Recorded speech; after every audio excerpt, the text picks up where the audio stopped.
Assalamualaikum warahmatullahi wabarakatuh. Let me introduce myself. My name is Fiona Fitriani Tias from English Literature Department. I will explain the results of my study of Derrida's theory of deconstruction. So let's begin. Writing on Deconstruction on Grammatology by Jacques Derrida. Jacques Derrida is a famous philosopher who introduced the theory of deconstruction. Derrida explained that deconstruction is not a specific method or a systematic program, but a way of reading text. Derrida believes that each reader will have a different understanding of a text according to each one. The term deconstruction is very difficult to define. Even Derrida himself, as a reporter once asked him, admitted that he was unable to make a definition.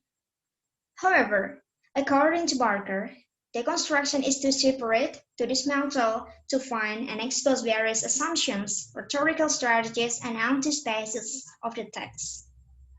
Or we can say in simpler language that deconstruction means destroy and rearranging a text by constructing new things and to find new meanings. The goal of the deconstruction method is to show the ineffectiveness of efforts to present absolute truth. According to him, this method opens a closed mind. The next is the book of Derrida.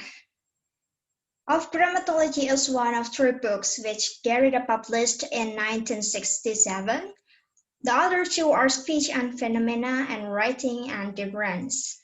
The book of Grammatology itself is divided into two main parts. The first part is entitled Writing Before the Letter, and the second part is entitled Nature, Culture, Writing, which served to establish his reputation. Derrida deconstructs the thoughts and works of Lévi-Strauss in his book of Grammatology. At least, there are three concepts that become the focus of Derrida's criticism, namely logocentrism, phonocentrism, and metaphysics of presence. The first one is metaphysics of presence. Derrida criticized Plato's concept of metaphysics of presence, which is based on the value of presence, the existence of appointment, disclosure, and explanation. It is based on a foundation, origin, or some kind of presence at the root of a number of things. Metaphysics of presence means that when someone mentions or says something, it means that the utterance is a representation of that thing. Metaphysics of presence is what will later become the source of the emergence of logocentrism. So the next one is logocentrism. Logocentrism is a feature of Western philosophers' thinking which emphasizes reason, so this thinking tends to reject myth. Myths are considered not to provide certainty and also do not provide a definite grade. According to Derrida, logocentrism is an approach that causes restraint and sackless to writing. Logocentrism contains the belief that what is the basis of all thoughts and actions is reality or the real truth. The truth that is interpreted as singular, absolute, and universal. From the point of view of logocentrism, understanding the world can be done through symbols and words, where they are considered to represent something real in the world, which can be formulated and known with certainty. The main aim of Derrida's critique is to create a state of society free from dominant intellectual power. And then the next is phonocentrism. Phonocentrism is a concept that believes that an utterance is considered a source of truth and it is authentic. Indirectly, this makes the assumption that writing is only a secondary priority and not primary.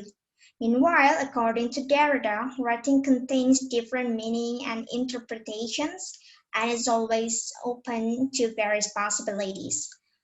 Derrida aims to change the tradition of most classical philosophy, which always treats writing as nothing more than conversation and consider writing as something that comes after conversation. According to him, conversation always comes along with writing.